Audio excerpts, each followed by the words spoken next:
Semua pasti punya strategi ya, masing-masing mempunyai style kepemimpinan. Justru tantangan bagi kita lah dengan waktu yang ada kita harus mampu memberikan kontribusi kita yang terbaik kepada bangsa dan negara. Kata saya.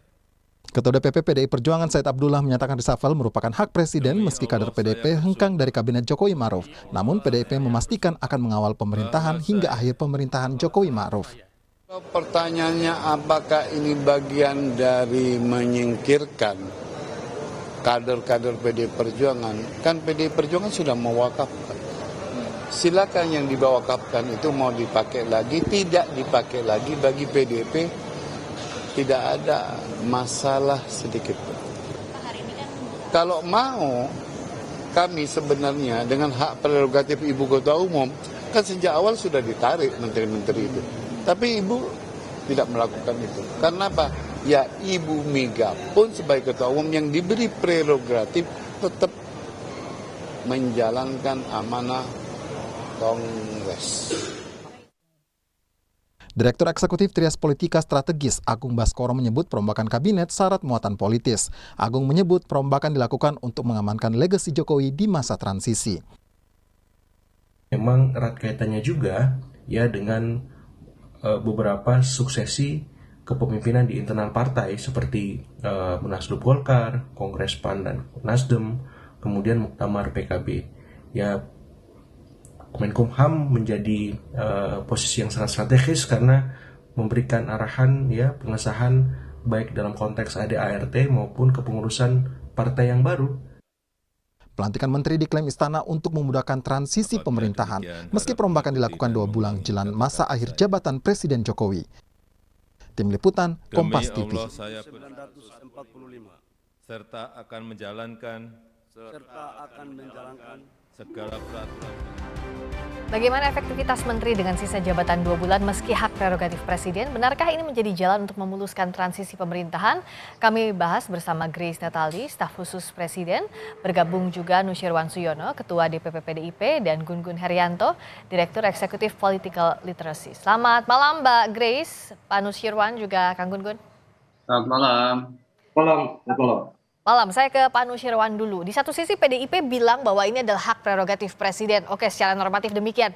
Tapi kenapa juga Ketua DPP PDIP, Bang Deddy bilang bahwa ini adalah triangle political game yang coba dimainkan Pak Jokowi. Dalam artian menghadapi Pak Prabowo 5 tahun ke depan, lalu juga melumpuhkan PDIP dan menguasai sumber pendanaan politik. Dari mana dasar tudingannya?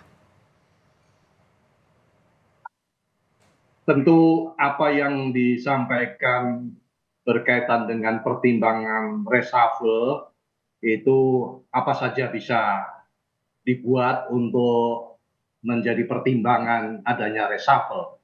Jadi ini beberapa pihak sudah dari pihak pemerintah sudah menyampaikan tentang hal tersebut. Tapi itu tentunya adalah hal yang normatif saja. Bagi kami bahwa seperti apa yang sudah disampaikan oleh Pak Said Abdullah, bahwa komitmen atau katakanlah itu adalah keputusan dari konstitusi partai untuk mendukung sampai dengan berakhirnya pemerintahan Pak Jokowi. Oke, normatifnya demikian. Oke, Pak Nusyirwan. Tapi yang tadi pertanyaan saya soal triangle political game, kenapa ada tudingan seperti itu dari PDIP? Ya, wajar saja karena ini waktunya juga sudah sangat dekat dengan habisnya masa waktu masa berakhirnya pemerintahan. Maksud saya adalah tentu sama dengan argumentasi pembenaran atas dilakukannya reshuffle. Tentu bahwa pihak yang lain pun bisa saja menganalisis apa yang sebenarnya diinginkan dengan terjadinya reshuffle yang sebetulnya pemerintahan ini tinggal 2 bulan. Sehingga tentu apa yang disampaikan oleh masing-masing tentu tinjauannya berbeda-beda.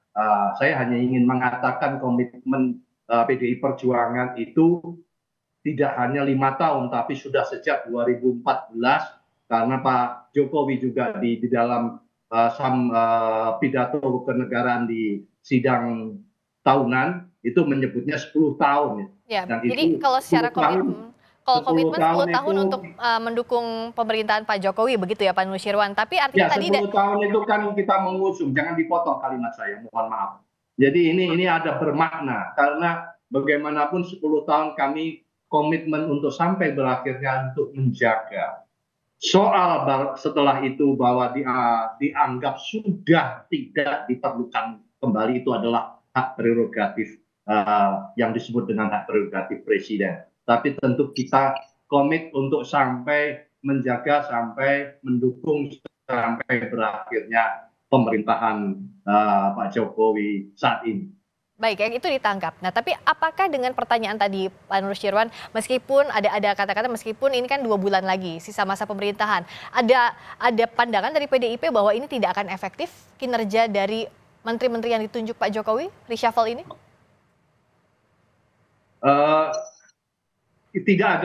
Tidak ada argumentasi yang logis untuk melakukan hal-hal yang sifatnya kerja institusional yang tersisa untuk 2 bulan. Artinya bagi orang yang terbiasa bekerja itu, apa yang bisa dilakukan untuk sebuah program yang hanya 2 bulan saja. Tapi tentu bahwa tidak bisa terhindarkan apabila itu disimpulkan ada kepentingan politik. Baik, sehingga kalau sudah sampai pada tahapan tersebut, tentu kami seperti yang awal saya katakan, ya itu adalah hak prerogatif presiden. Oke, hak prerogatif, tapi dicium ada kepentingan politik begitu ya, saya simpulkan begitu Pak Nusirwan. Mbak Grace tadi, secara logis apa yang bisa dikerjakan dalam 2 bulan? Satu tadi dari PDIP, yang kedua ada kepentingan politis yang dibaca dari reshuffle yang dilakukan Pak Jokowi. Reshuffle ini adalah bagian dari upaya sinkronisasi Mbak Priska, Pak Nusirwan, dan juga Mas Guntur, serta pemirsa, karena baik Pak Presiden, Pak Jokowi, serta Pak Presiden terpilih punya visi yang sama, yaitu terkait dengan pembangunan yang berkelanjutan supaya kita bisa menuju Indonesia maju. Jadi terkait dengan reshuffle ini atau ada sinkronisasi yang diwakili oleh orang-orang terpilih yang diangkat hari ini merupakan kerja jangka panjang, tidak hanya 2 bulan, tetapi bisa dibaca 2 bulan plus 5 tahun pekerjaannya ya. Terkait dengan apakah orang-orangnya, personilnya akan juga dilibatkan dalam kabinet selanjutnya, kita tunggu saja, karena itu adalah bagian dari hak prerogatif Presiden terpilih Pak Prabowo. Jadi harus dibaca dalam time frame yang lebih panjang, tidak sekedar 2 bulan. Begitu. Baik, itu kan dikatakan bahwa ini adalah keberlanjutan. Tapi tadi dalam konferensi persnya terakhir sore PDIP Pak Jarod bilang bahwa ada kesan upaya memaksakan untuk memasukkan orang-orang Pak Jokowi di pemerintahan Pak Prabowo. Ini bisa jadi beban bagi pemerintahan Pak Prabowo. Mbak Grace. Ya, dengan cara apa memaksa itu kan? Jadi kita lihat saat ini rasanya dari hubungan antara Pak Presiden dan Presiden terpilih baik sekali, jauh dari kesan terpaksa, baik untuk Pak Jokowi maupun Pak Prabowo. Komunikasinya bagus, transisinya sangat smooth, justru ada komitmen, ada niatan baik dari keduanya, baik Pak Prabowo mau melanjutkan program-program Pak Jokowi yang memang sudah baik, dan juga Pak Jokowi juga membantu agar proses sinkronisasi bisa dimulai sesegera mungkin, karena ini ada pekerjaan besar, contoh misalnya program makan bergizi gratis yang merupakan program yang tidak pernah kita miliki sebelumnya, punya tujuan yang sangat baik, tapi membutuhkan kerjasama yang sangat luar biasa antar kementerian lembaga, antar kepala daerah. Ini keruwetannya pasti banyak, begitu kan? Makanya dibutuhkan regulasi yang baik. Oleh karenanya Menkumham dalam hal ini yang juga punya peranan penting untuk memastikan payung hukumnya itu tersedia, memenuhi semua syarat administratif. Ini sinkronisasi dilakukan sedini mungkin. Kalau kita lihat Pak Yasona, Pak Riki sudah mendampingi, mengawal Pak Presiden sejak dari awal periode kedua hingga saat ini sudah menjelang akhir dari masa jabatan. Jadi keduanya ini sudah selesai memang masa tugasnya, tongkat estafetnya sudah harus diserahkan. Tidak ada aroma politis di balik pencopotan Pak Yasona, Mbak Grace? Ya, memang sudah waktunya. Gimana mau dipegang terus tongkat estafetnya, nggak dikasih ke yang selanjutnya? Memang ini waktunya untuk kita berganti ya. untuk memberikan kontribusi terbaik buat masyarakat negara. Jadi jangan terus-menerus dipandang dengan narasi yang negatif, karena memang ini sudah waktunya. Meskipun sisa 2 bulan lagi begitu, apakah ini waktu yang tepat, Mbak Grace? Justru karena program Pak Presiden berikutnya, Pak yang terpilih, membutuhkan waktu pasti ya, semua membutuhkan waktu. Bahkan jangankan untuk yang sudah di-endorse oleh Pak Jokowi saja terkait hilirisasi, karena ini adalah program yang baru, nggak ada sebelumnya, itu bisa makan waktu tahunan, lebih dari 2 tahun, karena antar kementerian lembaga takut bikin salah nih, takut jadi temuan dan sebagainya, jadi butuh waktu. Makanya sinkronisasi itu harus dilakukan sendiri, supaya begitu nanti tongkat estafet resmi diestafet bisa langsung kerja, bisa langsung jalan, kalau perlu bisa langsung lari. Jadi untuk sinkronisasi dianggapnya toh sudah selesai. Nah, kalau Kang Gun-Gun melihatnya tinggal 2 bulan lagi atau justru masih ada 2 bulan untuk sinkronisasi, mana yang paling match dalam kebutuhan saat ini kalau dari sisinya Kang Gun-Gun? Iya, jadi memang reshuffle kali ini lokusnya bukan pada efektivitas kinerja, tetapi lebih pada transisi ya. Transisi pemerintahan Jokowi ke pemerintahan Pak Prabowo. Dan tadi bahasanya Mbak Grace itu sinkronisasi. Atau bahasa lain prakondisi untuk eranya Pak Prabowo. Sehingga kemudian kalau kita lihat orang yang diposisikan sebagai menteri di reshuffle ini, seperti Pak Bahlil ya, kemudian Pak Supratman, kemudian juga beberapa nama lain, itu kan orang-orang yang memang saya lihat ya diproyeksikan untuk membangun prakondisi rezimnya Pak Jokowi ke Pak Prabowo. Nah, yang kedua, pesan dari reshuffle ini sesungguhnya ada yang disebut dengan sinyal kuat soal keterlibatan politik partai yang mana yang kemudian menjadi bagian dari era Pak Prabowo ke depan begitu ya. Saya melihat dengan di reshuffle-nya teman-teman dari PDI Perjuangan ini menjadi penanda tegas bahwa PDI Perjuangan memang tidak akan diikutsertakan gitu dalam posisi kabinet Pak Prabowo mendatang. Ini tentu ya sinyal ini terbaca dari kenapa kemudian posisi dari pos yang diisi oleh menteri-menteri PDI Perjuangan. Ini sebenarnya ya wajar dalam konteks begini, politik itu selalu soal pilihan ya, dan PDI Perjuangan dengan memosisikan diri saat ini ya tidak menjadi bagian dari Kim ya, itu tentu punya konsekuensi politis dan relasi antagonistis yang terbangun dalam konteks hubungan kuasa politik yang kemudian belakangan terutama pasca Pilpres ya. Ini kan menunjukkan bahwa arah politik PDI Perjuangan kemana, dan tentu ini juga menjadi sebuah sinyal kuat soal posisi dan dinamika politik dalam waktu pendek, terutama kalau kita lihat landscape-nya di pilkada dan konfigurasi rencana pembentukan pemerintahan.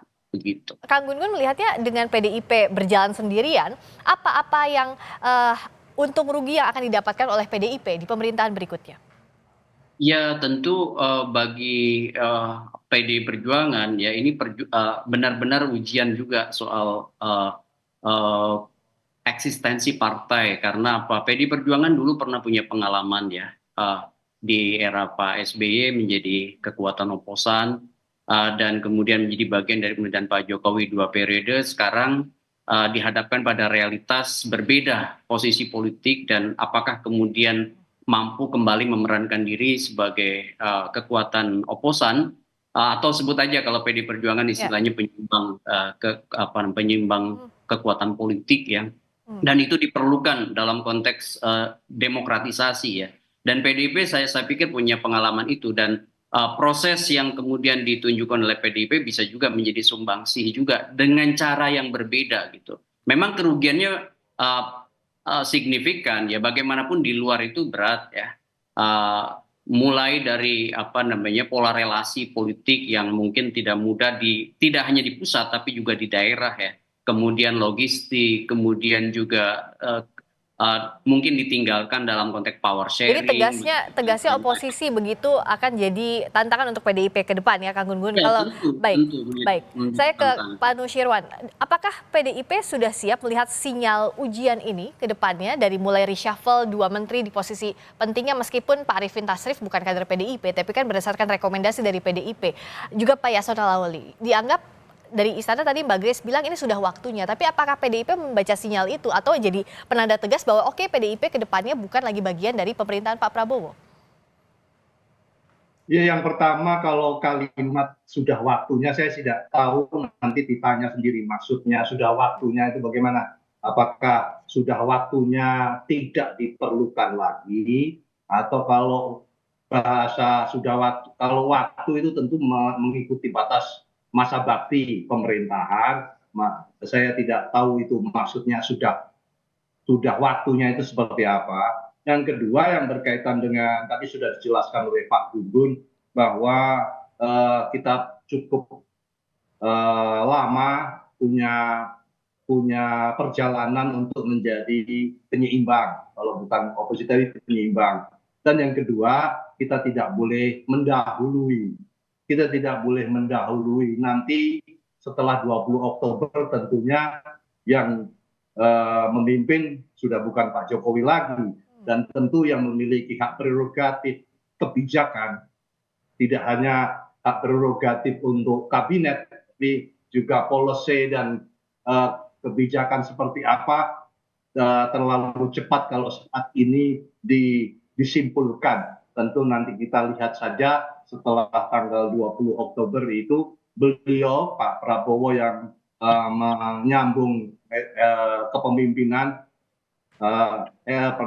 kebijakannya seperti apa, termasuk nanti arahnya akan seperti apa. Jadi Pak Nusirwan masih terbuka pintu begitu ya setelah 20 Oktober saat Pak Prabowo sudah memimpin, bisa jadi PDIP jadi bagian. Bagaimana?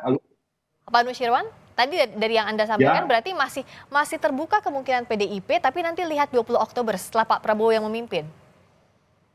Ya tentu kalau kita membahas tentang kalau yang sekarang yang kita bahas sore ini kan sampai batas waktu pemerintahan Pak Jokowi, kita akan membahas reshuffle.